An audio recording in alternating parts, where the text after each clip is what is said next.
West Africa is breaking up with its colonizer.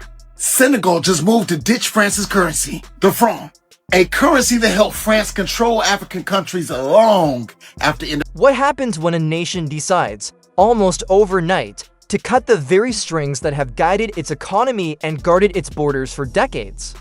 On April 8, 2025, Senegal did exactly that. In one bold move, its leadership announced the country would abandon the France-backed CFA franc and ordered all French troops to leave by September. Two of Paris's most powerful levers in West Africa dismantled in a single morning. But why strike at the CFA franc first, and what does that decision reveal about Senegal's deeper struggle for sovereignty? Let's find out. Music when Senegal's leaders targeted the CFA franc and demanded the withdrawal of French forces, the announcements may have seemed like separate policies. In reality, they were twin blows aimed at the same foundation, dismantling the core structures through which France maintained influence over West Africa long after independence.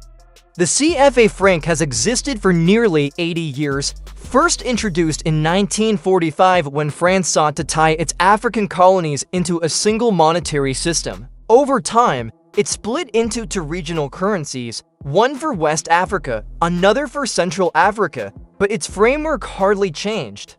The defining rule remained: member states were required to deposit 50% of their foreign reserves into the French treasury. France, in turn, guaranteed convertibility to the euro, but this came at a price. Paris retained both direct and indirect influence over monetary policy. For critics in Senegal and across the region, this system was never truly about stability, it was about control. By setting the terms of monetary engagement, France ensured that African economies remained bound to European interests, especially through trade patterns that emphasized raw material exports over industrial growth. Countries like Senegal couldn't freely adjust their currency to stimulate exports or protect local industries. Those critical choices were effectively made in Paris. This is why President Bassirou Diomaye's decision to abandon the CFA franc went far beyond a technical monetary policy shift. It was a symbolic and practical break, the severing of an umbilical cord that many believed kept African economies trapped in a cycle of dependence. The same reasoning extended to French troops on African soil, whose presence was viewed not as security, but as yet another pillar of influence. Officially framed as a security partnership, the deal stationed French military assets in strategic positions across Senegal, from Dar's bases to intelligence facilities. While these arrangements were once justified during the Cold War as protection against external threats, over time they became seen as symbols of incomplete sovereignty. Critics argued that having foreign troops on Senegalese soil meant that in moments of crisis, the ultimate power still rested in Paris. In recent years, this security arrangement has turned politically toxic across the region. Neighboring Mali, Burkina Faso, and Niger had already expelled French forces, each citing the need to reclaim control over their national defense. Senegal's announcement placed it firmly in this growing trend, signaling its refusal to let a former colonial ruler dictate even part of its military policy. What makes April 8, 2025 historic is that Senegal cut ties both economically and militarily in one bold move. This was not gradual reform, it was rupture. The risks were clear. Exiting the CFA franc without a ready replacement could destabilize markets, while replacing French security guarantees would demand heavy domestic investment. Yet, in the eyes of President Faye's administration, the reward outweighed the dangers: the right to decide Senegal's future without external vetoes. This urgency explains why the announcements came so forcefully. The government believes it has only a narrow window, with regional momentum on its side. Across West Africa, leaders are speaking openly about a post-French future. By aligning with this trend, Senegal increases its chances of building a united regional front both economically and politically. Still, removing the CFA franc raises the crucial next question: what comes after it? Currency independence only matters if it is paired with a viable replacement capable of anchoring trade, investment, and development. For Senegal, that replacement is the ECO, the long-discussed common currency of the ECOWAS bloc, but the ECO has been delayed for years. Meeting the strict economic criteria for its launch has proven difficult for many member states. Success in adopting the ECO will determine whether April 8th marks the true beginning of sovereignty or simply the start of economic uncertainty. So, what exactly is the ECO, and how can it transform Senegal's future? The ECO is more than just a currency. It is an economic vision for West Africa. Backed by the Economic Community of West African States (ECOWAS), it aims to unify 15 diverse economies under a single monetary system, making trade and investment easier while reducing reliance on external currencies like the euro or US dollar. For Senegal, joining the ECO is not just about replacing the CFA franc with a new name. It is about aligning with a regional movement toward integration and mutual economic defense.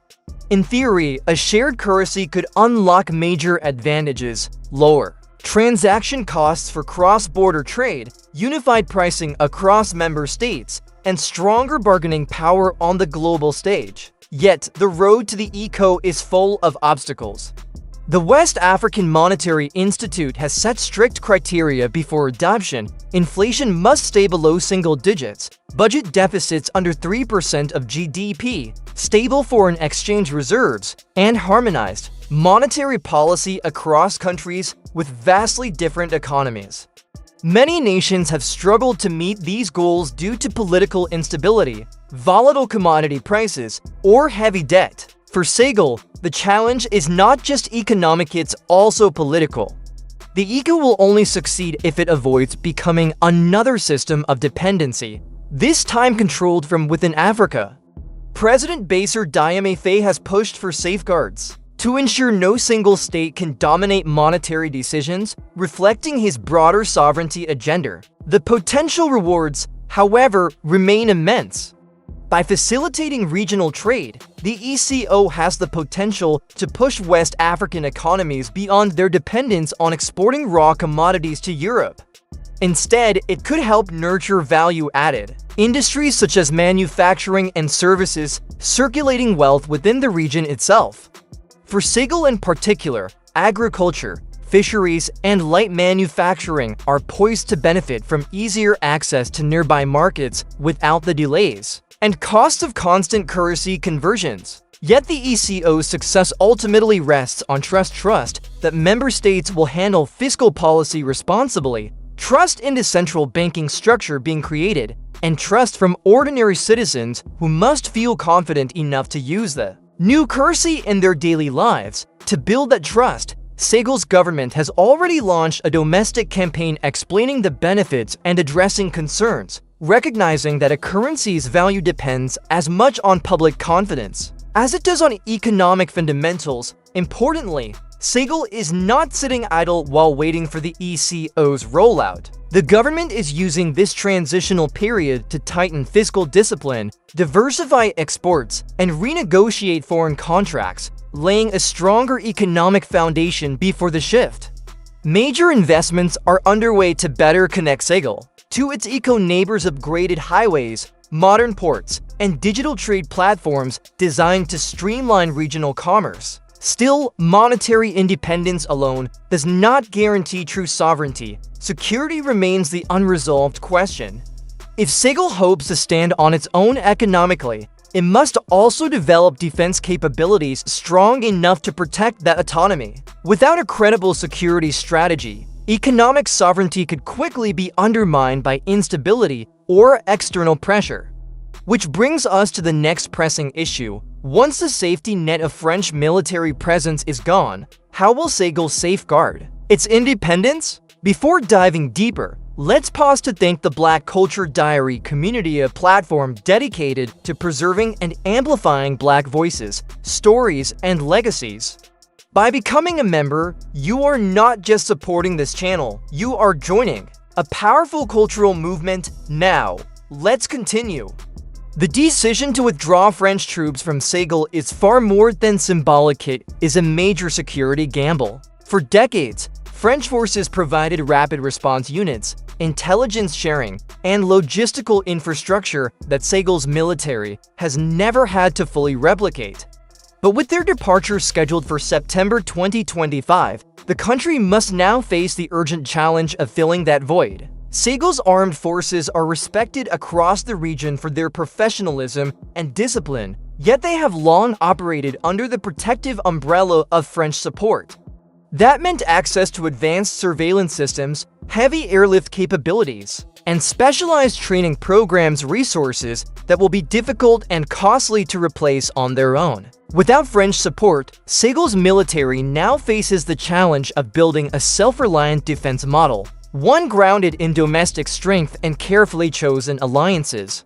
President Bassirou Diomaye Faye has already outlined a two-pronged strategy. The first prong focuses on internal reinforcement, modernizing equipment, expanding special forces, and strengthening cyber defense to confront new threats. Upgrades are being planned for air reconnaissance and naval patrol fleets, especially to protect Senegal's Atlantic coastline and exclusive economic zone, where offshore oil and gas projects are becoming increasingly vital. The second prong is regional cooperation.